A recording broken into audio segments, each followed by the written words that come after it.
सुप्रभात दोस्तों, मैं हूं आपका दोस्त सागर अरोड़ा और आपका स्वागत करता हूं अपने YouTube चैनल नयन IAS पे। दोस्तों, जैसा कि आप सभी जानते हैं, हम लोग रोज आपके सामने आते हैं नए नए वीडियोस को लेकर, नए नए टॉपिक्स को लेकर। तो आज का जो हमारा टॉपिक है उसका नाम है क्रिया। क्रिया से आप सभी भली भांति परिचित होंगे। हम लोगों ने संज्ञा पढ़ लिया है, हम लोगों ने सर्वनाम पढ़ लिया है, विशेषण पढ़ लिया है, कारक पढ़ लिए हैं, तमाम चीजें हम लोगों ने पढ़ ली हैं। और आज का जो हमारा टॉपिक है उसका नाम है क्रिया। तो देखिए दोस्तों, जब हम किसी चीज को पढ़ते हैं तो सबसे पहले हमें यह जानना जरूरी होता है कि उसका अर्थ क्या है। यदि उस चैप्टर का, उस टॉपिक का हमें अर्थ पता चल जाता है तो हम आसानी से अपने उस टॉपिक को क्लियर कर सकते हैं। तो देखिए, क्रिया में ही छुपा है कर्म। क्या छुपा है मेरे दोस्तों? कर्म। मतलब ऐसा शब्द, क्या होगा मेरे दोस्तों? ऐसा शब्द जिससे कार्य के होने का पता चलता है, उसे क्या कहते हैं? आप कहेंगे सर उसे क्रिया कहते हैं। तो याद रख लीजिए मेरे दोस्तों, ऐसा कोई भी शब्द हो जिससे कार्य के होने या कार्य के करने का पता चले, उन शब्दों को क्रिया शब्द कहते हैं। दूसरी बात की मैं आपको बात बताऊं तो क्रिया कई लोग कहते हैं वाक्य होता है, तो एकदम गलत है दोस्तों। क्रिया वाक्य नहीं होती है। क्रिया सिर्फ और सिर्फ एक शब्द होता है। क्या होता है मेरे दोस्तों? शब्द। और कई बार आपसे पेपर में प्रश्न पूछा गया है कि क्रिया कैसा शब्द है, तो आप देखिए यहां मैंने लिखा है विकारी शब्द। क्या मैंने लिखा मेरे दोस्तों? विकारी शब्द। तो क्रिया क्या है? आप कहेंगे सर क्रिया विकारी शब्द है। आपके पेपर में ऑप्शन आता है क्रिया कैसा शब्द है, ऑप्शन में लगा रहता है विकारी शब्द, अविकारी शब्द, रूढ़ शब्द, यौगिक शब्द। आपको बताना होता है क्रिया कौन सा शब्द है, तो आप बताएंगे मेरे दोस्तों क्रिया एक विकारी शब्द है। तो आइए हम लोग डेफिनेशन के साथ आज नई नई चीजें सीखेंगे। क्रिया में क्या होता है, क्रिया कैसे काम करती है, क्रिया के प्रकार क्या होते हैं, इन्हें समझते कैसे हैं। जो अभी तक आप लोगों ने किताबों में पढ़ा होगा, मैं उनसे बहुत अलग पढ़ाने वाला हूं आपको, क्योंकि पेपर में किताबों की चीजें नहीं आती हैं दोस्तों। किताबों में 1 पेज से 2 पेज तक क्रिया दी रहती है और वो कहते हैं क्रिया खत्म। लेकिन क्रिया 2 पेज पढ़ने से सिर्फ खत्म नहीं होगी। आप कोई भी बुक उठाकर देख लीजिए, आप नालंदा हिंदी उठा सकते हैं, आप लूसेंट की हिंदी उठा लीजिए, आप या कोई भी अन्य ऐसी हिंदी ग्रामर की किताब उठा लीजिए और उसमें क्रिया देखेंगे तो मुश्किल से 2 पेज का आपको क्रिया मिलेगी। और 2 पेज में वो उसके लिमिटेड एग्जांपल्स होंगे, लिमिटेड चीजें होंगी और वो कहेंगे हमारी क्रिया समाप्त हो गई है। वैसे आपको क्रिया समझ में आने वाली नहीं है। तो आइए हम लोग शुरू करते हैं सबसे पहले क्रिया की डेफिनेशन से। आइए एक एक बातों को ध्यान से समझना है। हमने पहले ही आपको बताया कि क्रिया एक विकारी शब्द है और क्रिया ऐसा शब्द है जिससे हमें कार्य के होने अथवा कार्य के करने का पता चलता है। तो आइए देखिए, कहता है जिस शब्द से, यहां हेडिंग लगाइए परिभाषा, और मेरे साथ साथ आप लोग भी लिखिए जिस शब्द से,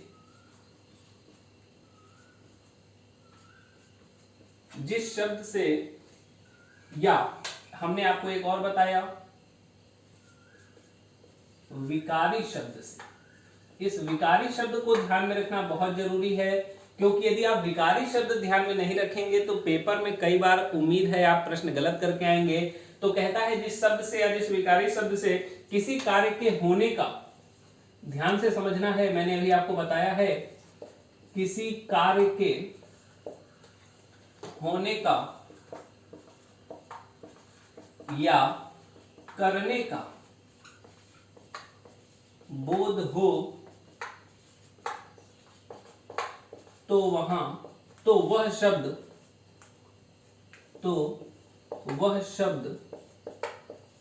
क्रिया कहलाता है। क्या कहलाता है मेरे दोस्तों? क्रिया कहलाता है। ध्यान से आप लोगों को पढ़ना है और ध्यान से मेरी अपनी कॉपी में आप लोगों को नोट करना है। कहता है जिस शब्द से क्या होता है, किसी कार्य के होने या करने का बोध होता है, वह शब्द क्या कहलाता है? आप कहेंगे सर वह शब्द क्रिया कहलाता है। स्टार बनाइए और लिखिए क्रिया एक विकारी शब्द होती है। विकारी शब्द होती है। इस बातों को आपको ध्यान में रखना है, क्योंकि यहीं से आपके एग्जाम में प्रश्न आने वाले हैं।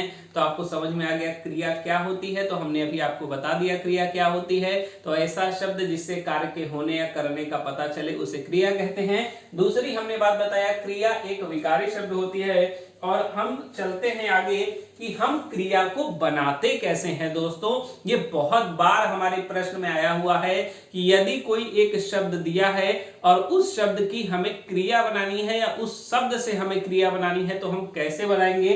तो आइए देखते हैं। स्टार बनाइए और मेरे साथ साथ लिखते चलिए। कहता है मूल भाषा के धातु रूप में, मूल भाषा के धातु रूप में, मूल भाषा के धातु रूप में ना प्रत्यय जोड़कर, देखिए इस ना को आपको याद रखना है, ना प्रत्यय, क्या मेरे दोस्तों, ना प्रत्यय जोड़कर। अभी हमने आपको उपसर्ग प्रत्यय नहीं पढ़ाया है, जब मैं पढ़ाऊंगा तो इसके बारे में भी विस्तार से चर्चा करूंगा। दोस्तों, कहता है मूल भाषा के धातु रूप में ना प्रत्यय, क्या जोड़ना है मेरे दोस्तों, ना जोड़ना है, ना प्रत्यय जोड़कर बना शब्द क्रिया कहलाता है। कई बार आपके प्रश्न में आया हुआ है, क्रिया कहलाता है। आपके पेपर में प्रश्न आएगा, एक शब्द दे देगा जो कहेगा यह मूल भाषा का शब्द है और इससे आपको क्रिया बनानी है, तो आप क्या करेंगे। तो आप बताएंगे कि यदि हम उसमें ना प्रत्यय जोड़ देते हैं तो वो क्या बन जाती है, क्रिया बन जाती है। अब आप कहेंगे सर मूल भाषा क्या होती है, तो मैं आपको बता देता हूं दोस्तों। जब जब मैं लिखूं मूल भाषा, या आपको कहीं पर भी नजर आ जाए, चाहे आपके एग्जाम में चाहे बुक में नजर आ जाए मूल भाषा, आप तुरंत समझ जाएंगे मूल भाषा क्या होती है मेरे दोस्तों। आप कहेंगे सर मूल भाषा संस्कृत भाषा होती है। क्या होगा, मूल भाषा संस्कृत भाषा होती है। देखिए मूल का मतलब होता है जहां से किसी चीज की उत्पत्ति हुई हो, जहां से किसी का जन्म हुआ हो, उसे मूल कहते हैं, उसे जड़ कहते हैं। क्या कहते हैं मेरे दोस्तों, जड़ कहते हैं। जिस प्रकार बीज यदि हम धरती के अंदर डालते हैं तो जड़ से वो बीज पनपना शुरू होता है और वो आगे पेड़ बन जाता है।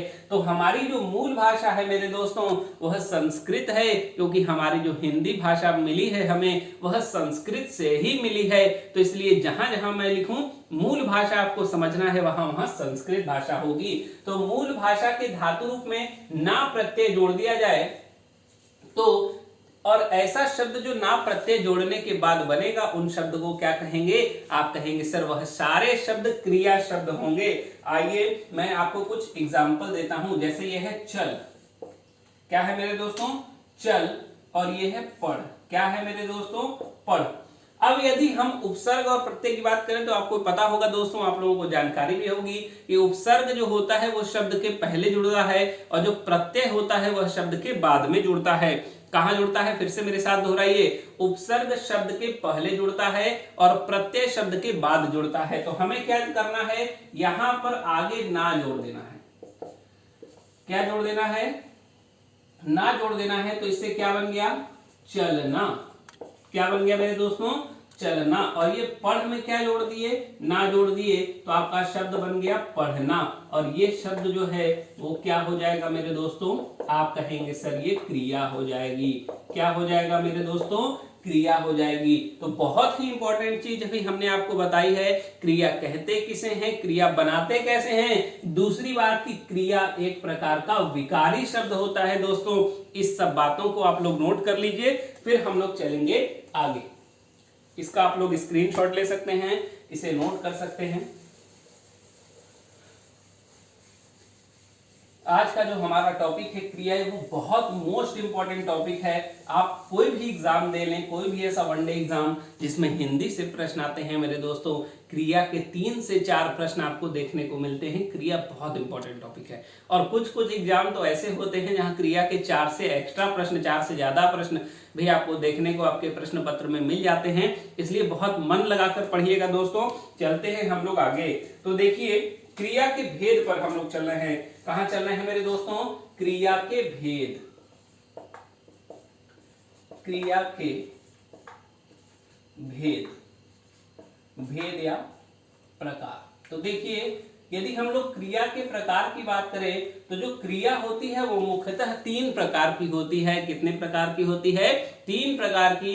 और उन 3 प्रकार में भी हमें आगे पढ़ना है। आप लोग तो सुने होंगे क्रिया बस 2 प्रकार की होती है, एक सकर्मक और एक अकर्मक, लेकिन ऐसा नहीं है मेरे दोस्तों। सकर्मक और अकर्मक के आगे भी कुछ चीजें हैं, तो हम सारी चीजों को आपको 1 बाय 1 स्टेप बाय स्टेप बताएंगे। तो आइए देखते हैं सबसे पहले क्रिया के प्रकार। तो हमने जो पहला आपका क्रिया का प्रकार बांटा है, पहला है कर्म के आधार पर क्रिया का भेद। ध्यान से मेरे साथ साथ नोट करिएगा, कर्म के आधार पर। किसके आधार पर मेरे दोस्तों? कर्म के आधार पर क्रिया का भेद। ध्यान से समझना है क्या होता है। देखिए जब हम कर्म के आधार पर अपनी क्रिया को बांटते हैं तो कर्म के आधार पर जो हमारी क्रिया होती है वह 2 प्रकार की होती है। तो आप यहां लिख सकते हैं कर्म के आधार पर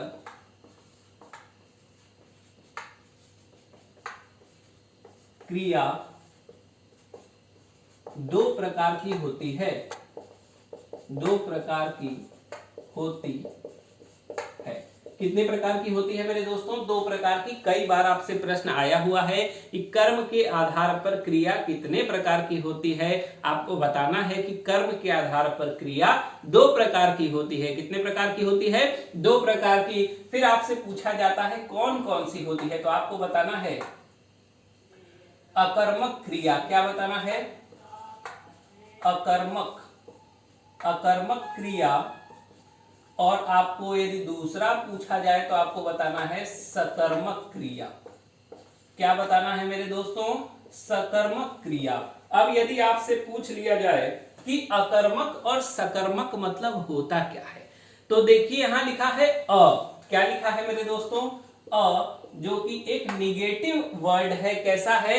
नहीं का सेंस देता है। किसका सेंस देता है? नहीं का। जैसे हम कहते हैं किसी चीज का अभाव है, तो देखिए यहां पर अ आ रहा है, ये नहीं का सेंस देता है। किसका सेंस देता है? नहीं का। और स सेंस देता है हां का। किसका सेंस देता है? हां का या होने का। तो ध्यान से मेरी बात को समझिएगा। यहां लिखा है अकर्मक। क्या लिखा है मेरे दोस्तों? अकर्मक। आप इसको थोड़ा सा अलग करिए, अकर्म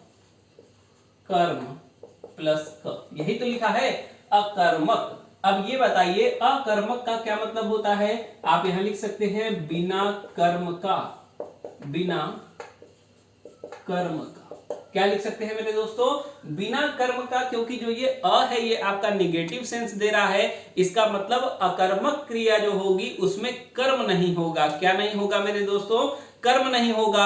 आप कहेंगे सर कैसे? अभी मैं एक एक बिंदुवार आपसे चर्चा करने वाला हूं, परेशान होने की जरूरत नहीं है। पहले जो मैं बता रहा हूं उन सारी बातों को आप लोग अच्छे से नोट करिए, अच्छे से समझिए। आगे कहता है सकर्मक क्रिया, तो देखिए स आपके होने का बोध कराती है।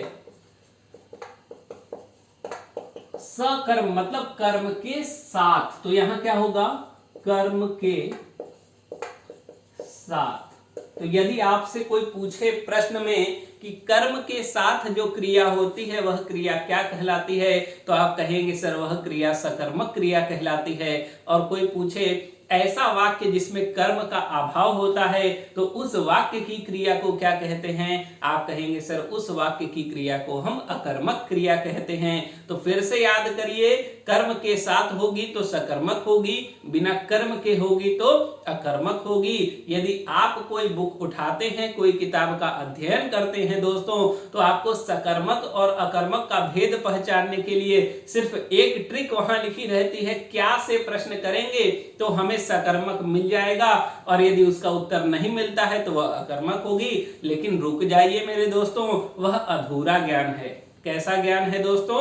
अधूरा ज्ञान। पूरा ज्ञान तो देने मैं आपके सामने आया हूं। तो आइए देखते हैं। ये तो क्लियर हो गया अकर्मक क्रिया क्या होती है। आप कहेंगे सर बिना कर्म के जो वाक्य होता है वहां पर अकर्मक क्रिया होती है। सकर्मक क्रिया क्या होती है? आप कहेंगे सर ऐसा वाक्य जो कर्म के साथ होता है वहां सकर्मक क्रिया होती है। तो इसे आप लोग नोट करिए, फिर हम लोग चलते हैं आगे। कहां चल रहे हैं मेरे दोस्तों? आगे। अब आते हैं एक बात पर बात करते हैं। तो पहले स्टार बनाएंगे और लिखेंगे, और मैं सारी बातों को आपको एकदम बिंदुवार समझाता चलूंगा, आपको याद करने की कुछ भी जरूरत नहीं पड़ेगी। तो देखिए, कहता है क्रिया का प्रभाव, आप लोग मेरे साथ साथ लिखते चलिए, ठीक अपने, कहता है क्रिया का प्रभाव उसके ठीक पहले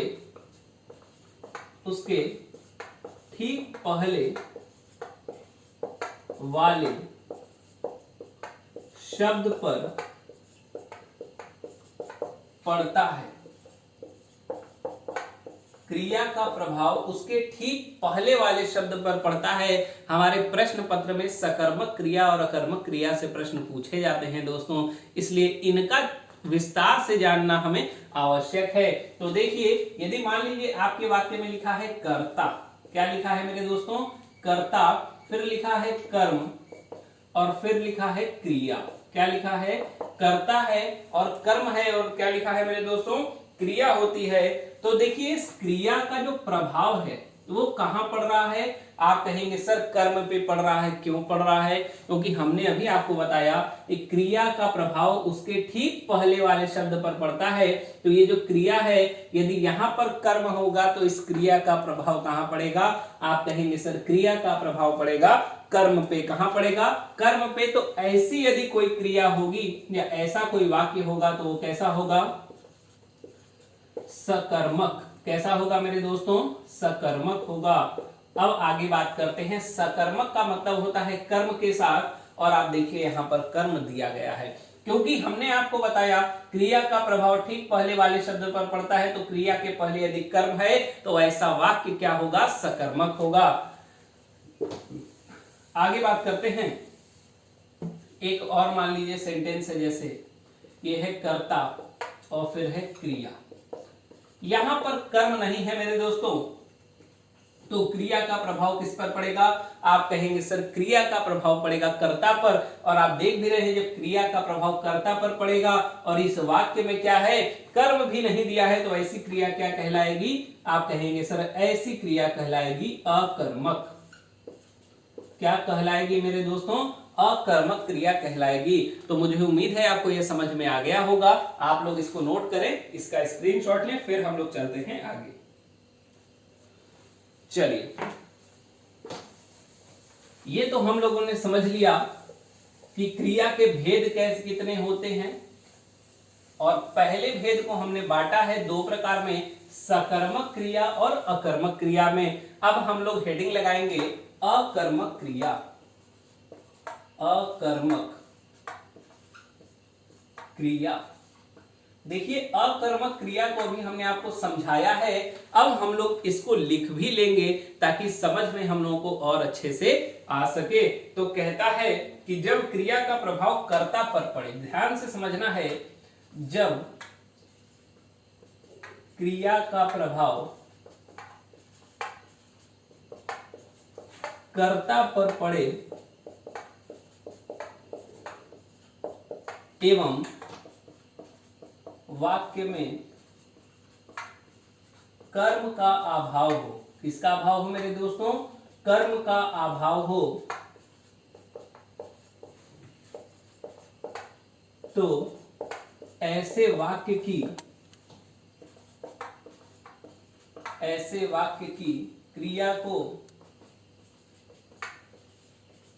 अकर्मक क्रिया कहते हैं। क्या कहते हैं मेरे दोस्तों? अकर्मक क्रिया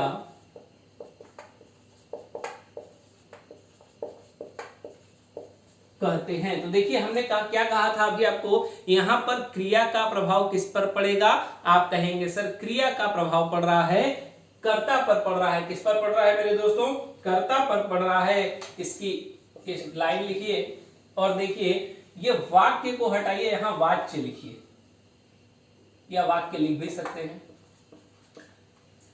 अब आते हैं, कहता है स्टार बनाइए और लिख लीजिए, वाक्य में कर्म नहीं होगा। क्या नहीं होगा मेरे दोस्तों?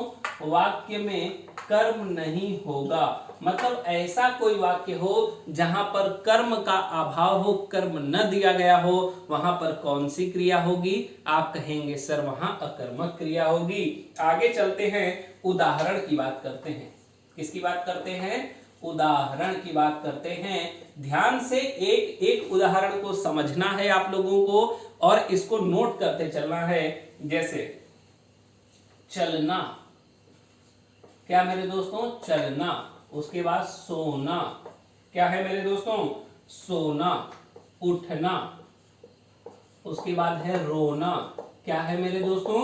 रोना। आगे की बात करें तो नहाना, उसके आगे की बात करें तो हंसना, क्या होगा मेरे दोस्तों? हंसना। ये कुछ उदाहरण है अकर्मक क्रिया के। अब आप कहेंगे सर हम कैसे माने ये अकर्मक क्रिया है? तो मेरे दोस्तों बिल्कुल भी आपको मानने की जरूरत नहीं है जब तक कि मैं आपको अच्छे से समझा नहीं देता हूं। आइए देखते हैं। यदि हम बात करें चलने की तो आपको पता होगा चलना, आप उससे वाक्य बना लीजिए। वाक्य बनाइए तो आपको मिलेगा राम चलता है। क्या मिलेगा? राम चलता है। अच्छा बताइए राम क्या है? आप कहेंगे सर राम तो हमारा कर्ता है। चलता है मतलब यह क्या हो रही है? इससे हमें काम के होने का पता चल रहा है। काम हो क्या रहा है? आप कहेंगे सर चलने का काम हो रहा है। तो हमने आपको बताया कि ऐसा शब्द जिससे काम के होने का पता चले उसे क्या कहते हैं? आप कहेंगे सर उसे क्रिया कहते हैं। क्या कहते हैं? क्रिया। अब ये बताइए क्या यहाँ पर कर्म है? आप कहेंगे नहीं। और क्रिया का प्रभाव किस पर पड़ रहा है? आप कहेंगे सर क्रिया का प्रभाव पड़ रहा है कर्ता पर, इसलिए यहाँ कौन सी क्रिया होगी? अकर्मक। कौन सी क्रिया होगी मेरे दोस्तों? आप कहेंगे सर यहाँ पर अकर्मक क्रिया होगी। ठीक उसी प्रकार आगे चलते हैं, आगे उदाहरण पे देखते हैं। यदि मैं कहूं सीता सोती है, क्या कहूं मेरे दोस्तों? सीता सोती है। देखिए ये तो आपका कर्ता है और ये क्या है? आप कहेंगे सर ये हमारी क्रिया है। क्या है मेरे दोस्तों? क्रिया है। और इस क्रिया का प्रभाव कहां पड़ रहा है? आप कहेंगे सर क्रिया का प्रभाव पड़ रहा है कर्ता पर। और जब क्रिया का प्रभाव पड़ेगा कर्ता पर तो क्रिया कौन सी होगी? अकर्मक क्रिया होगी। आगे की बात करते हैं। सारे एग्जांपल्स को समझाऊंगा, चिंता करने की जरूरत नहीं है। आपको लिखना है मोहन उठता है। क्या करता है? मोहन उठता है। देखिए तो कर्ता हो गया। क्या हो गया मेरे दोस्तों? और ये क्या हो गई? क्रिया हो गई। यहां पर भी आपको कर्म नहीं मिला और जब कर्म नहीं मिलेगा तो यह क्रिया क्या हो जाएगी? आप कहेंगे सर यह क्रिया होगी अकर्मक क्रिया। क्या होगी मेरे दोस्तों? अकर्मक क्रिया होगी। आगे देखते हैं। रोने की बात करें तो कह दे मोती रोता है। अब देखिए मोती जो है वो आपका कर्ता है। क्या है मेरे दोस्तों? कर्ता। और रोता आपकी है क्रिया। तो क्रिया का प्रभाव किस पर पड़ रहा है? कर्ता पर। तो यहाँ पर जो क्रिया कैसी होगी? आप कहेंगे सर अकर्मक होगी। कैसी होगी मेरे दोस्तों? अकर्मक होगी। आपको इन सारी बातों को अच्छे से नोट करना है और समझना है। तो मैं आपको बताता हूं अकर्मक क्रिया तो अभी हमने इस पर भी बात कर ली, रोते पर हम नहाना और हंसना की भी बात कर लेते हैं। आप कह सकते हैं कि मोहन नहाता है। मोहन नहाता है। तो यह मोहन क्या है? यह कर्ता है और यह क्या है मेरे दोस्तों? क्रिया है। और क्रिया का प्रभाव पड़ रहा है कहां? आप कहेंगे सर क्रिया का प्रभाव पड़ रहा है कर्ता पर। कहां पड़ रहा है मेरे दोस्तों? कर्ता पर। तो जब क्रिया का प्रभाव पड़ता है कर्ता पर तो क्या होता है? आप कहेंगे सर अकर्मक होता है। क्या होता है मेरे दोस्तों? अकर्मक। एक बात मैं आपको और बता देता हूं, आपको इसमें प्रश्न करना है कौन से। किससे प्रश्न करना है मेरे दोस्तों? कौन से। ध्यान से समझिएगा, किससे प्रश्न करना है? कौन से। आपको यदि कौन से प्रश्न करने पर सिर्फ उत्तर मिल जाता है तो आपको यह पता चल जाएगा कि यहाँ अकर्मक क्रिया होगी। लेकिन हर बार यह सही नहीं होगा, इसलिए मैं आपको बस बाद में इसे बता रहा हूं क्योंकि कई बुक में ऐसा लिखा रहता है कि आप कौन से प्रश्न करके इसे पता लगा सकते हैं, तो बिल्कुल नहीं मेरे दोस्तों। कई जगह पर क्या होता है कि यह चीजें गलत हो जाती हैं, इससे आपका प्रश्न का सही उत्तर नहीं आ पाता है। इसलिए इन सारी चीजों को बस अलग से रखिएगा, जानकारी के लिए रखिएगा, इनका प्रयोग मत कीजिएगा दोस्तों। एक और है, उसे भी हम लोग देख लेते हैं, फिर ये हमारा आज का कर्मक क्रिया का टॉपिक कंप्लीट होगा। हंसना, मैं कह दूं रोहन हंसता है, क्या कहते हैं, रोहन हंसता है। अब देखिए जो रोहन है वह तो हो गया कर्ता, हंसना क्या हो गया, आप कहेंगे सर ये हो गई आपकी क्रिया, तो क्रिया का प्रभाव पड़ा कर्ता पर, तो यहाँ क्या होगा, क्या होगा, आप कहेंगे सर यहाँ अकर्मक क्रिया होगी। तो धन्यवाद साथियों, हमें उम्मीद है कि जो हमने आपको अभी तक पढ़ाया है वह सारी चीजें आपको बहुत ही अच्छे से समझ में आ गई होंगी। यदि आपको हमारा ये वीडियो पसंद आया है तो आप इसे लाइक कीजिए और ज्यादा से ज्यादा अपने दोस्तों तक पहुंचाइए।